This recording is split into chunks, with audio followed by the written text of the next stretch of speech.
Lately, we always associate survival games to Korean Zerg clans, always ready to destroy us and our progress. So, when a friend of mine showed me a survival that I could play in single player, I jumped right into it. Since Do Not Starve, I did not have one of those that I really liked. After multiple deaths and some rage quits, I gave up on trying to enjoy the game. I'll try to tell you my experience. Well, since you are here, let me just ask you for a little favor. Have you considered to like, subscribe or even comment to my video? It would be a massive help to this channel and I would surely appreciate it. Thank you very much. Green Hell is a first-person survival. Probably the most appropriate would be to call him Mortival, because you're going to spend a lot of time dying. Really, a lot. The game takes place in the Amazonian jungle, and my first impressions was awesome. It had a story mode, great, but not yet active.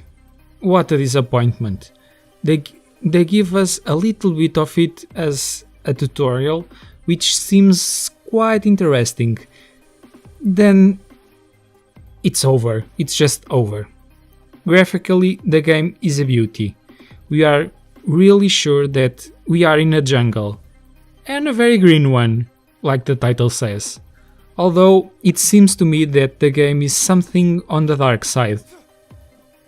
Despite that, the light, shadow and color effects are fantastic, even when we watch closely, where we usually pick up the shortcuts that are made when creating the textures. The game does not disappoint.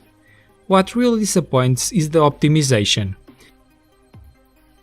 At the best of times, the game runs at 35 frames per second in my 1070, and without no option to tweak the graphics, I had to be happy and pray to have few frame drops, but I still had some. If everything is calm around you, the sounds are very realistic and well reproduced. But if we enter the range of an NPC, the noise becomes irritatingly loud. Once again, we have no option to change this to alleviate the problem. We only have a general sound slider, so either it gets too loud or we do not hear anything.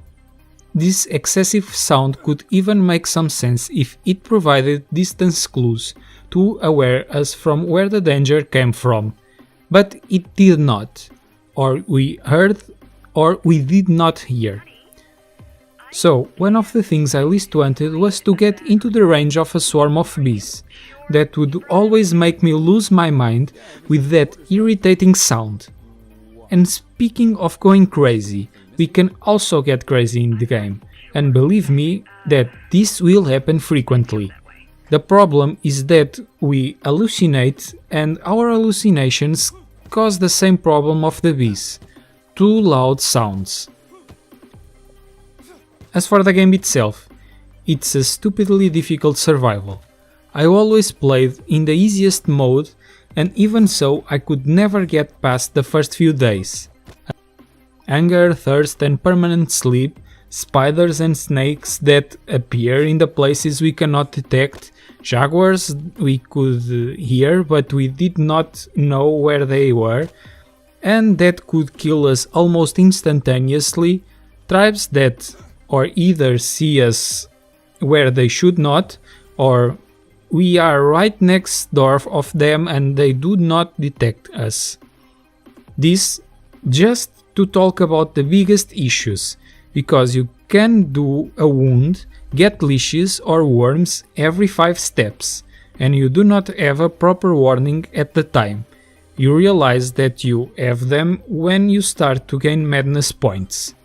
At that point, you have to look for the problem individually and manually in each member. Okay, this mechanic was fantastic, I have to admit. And after finding the problem, the way you have to solve it may be dependent on a plant that is extremely difficult to find. The mini tutorial does not prepare us for this. It was always easier to find those stuff there. Even the food, we do not know what we cannot or cannot eat. Everything is trial and error. Difficult games are a bit trendy nowadays, but as a rule of thumb, that difficulty is a fair one. Here is not the case. You cannot optimize your performance or improve mechanically. The problem is that you do not see what strikes, so you can run away in time. Or you do not have the means to fix your problems, and that's frustrating. The crafting system is very intuitive. I like the sense of trial and error, of putting things together and seeing what I could create with them. We have 3 challenges in the game that we can do, and they can help because they give us much information about what we can and how we can do it, something that later we can reproduce in the survival mode. Something that can help is that the map appears to be always the same, so you can try to find landmarks, explore to find your safe spot and create a nest where you can have access to water and food more consistently. But this is essentially the endgame, which makes this game feel like not seem to have a great purpose at this time. To make matters worse, there are some bugs that literally destroy the game.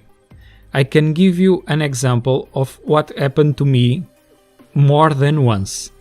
After saving, I got stuck in the shelter and I could not get out. I went looking for solutions on the internet and realized that I was not the only one with the same problem, but any solution seemed not to work for me. The solution was apparently just to wait. After a few days, the character got loose, only to get stuck in a later save. In a nutshell, there are 2 ways of facing this game. Mechanically, it is a game with great potential and already in a very acceptable state for early access.